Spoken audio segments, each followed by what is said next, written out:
ওরকম না, সবাই আঙ্গুলে লাগান, সবাই লাগান, লাগাই এরকম ডলা দেন যে এটা কেমন, এটা একটু পিচ্ছিল না, এটা এই যে এইটা কি, এটার নাম কি, ট্যাঙ্কটার নাম কি, স্টিয়ারিং পাওয়ার অয়েল রিজার্ভ ট্যাঙ্ক, ঠিক আছে।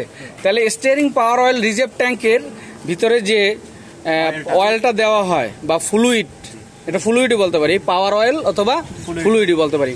তাইলে এখন ওই ব্রেক অয়েলের লিকুইডটার ধরন কিন্তু আলাদা, স্টিয়ারিং পাওয়ার অয়েলের ধরন আলাদা, কারণ এইটা পাওয়ার তৈরি করে এবং পিচ্ছিল করে। স্টিয়ারিংটা যেটা কি করে, একদম ফ্রি ভাবে স্টিয়ারিংটা ঘুরতে সহায়তা করে, ঠিক আছে, পাওয়ার দেয়। এখন আমরা দেখব ইঞ্জিন অয়েল বা লুব্রিকেন্ট, ঠিক আছে, ওইটা ভালো করে লাগান, ঠিক আছে। এখন ওটা লাগানো শেষ। আমরা ইঞ্জিন অয়েলটা কিসের মাধ্যমে পরীক্ষা করা হয়, মাপা হয়, ডিপ স্টিক। ডিপ স্টিক কোনটা, সবাই আঙ্গুল দেন, এই যে ডিপ স্টিক, কেমন। এখন ডিপ স্টিকটা আমরা উঠাবো, উঠান। এখন এই ডিপ স্টিকের মাথায় কি আছে, লুব্রিক্যান্ট, কি আছে, লুব্রিক্যান্ট, সবাই একটু হাতে লাগাই। এইটা কেমন, এটা একদম আঠালো হয়েছে না, আঠালো না, এটা কিন্তু পিচ্ছিল, কারণ এটা ওইগুলো ছিল পাতলা, এটা গাঢ়। ইঞ্জিন অয়েলটা কি গাঢ়। আবার ঢুকান।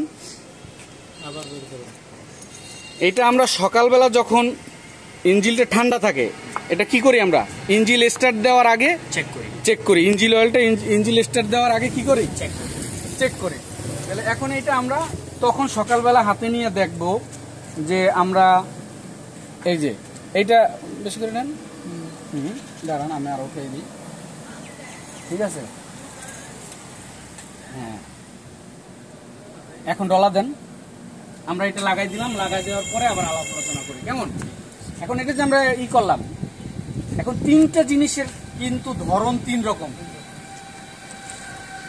তিনটে জিনিসের ধরন তিন রকম। ইঞ্জিন অয়েলের ধরনটা কি, ইঞ্জিন অয়েলের ধরনটা একরকম, যেমন ইঞ্জিন অয়েল, এই অয়েলের কাজ কি, এই লুব্রিকেন্টের কাজ কি, যদি বলা হয় যে আসলে লুব্রিকেন্ট যে ইঞ্জিনে দেয় কেন দেয়, এটার কাজটা কি, এটার কাজটা হলো কি, ইঞ্জিনের যে যন্ত্রাংশ আছে এই যন্ত্রাংশকে কি সচল পিচ্ছিল করা বা সচল রাখা। জানি অন্য অন্য যন্ত্র, এক যন্ত্রাংশ আরেক যন্ত্রাংশের সাথে ঘর্ষণ না লাগে, এই জন্য লুব অয়েলটা কি হয়, ইঞ্জিনে ব্যবহার করা হয়। এখন পাওয়ার অয়েল, যেটা পাওয়ার অয়েলটা কিসের জন্য দেওয়া হয়, আমরা স্টিয়ারিং যে ঘুরাই এটা যেন ফ্রি থাকে স্টিয়ারিংটা, স্টিয়ারিং পাওয়ার অয়েল এই জন্য ব্যবহার করা হয়। আর ব্রেক ফ্লুইডটা কেন ব্যবহার করা হয়, আমরা যে ব্রেক করি এই ব্রেক ফ্লুইড ওই জন্য ওই রকম আত্রা একদম ক্লিয়ার যে লাইনটা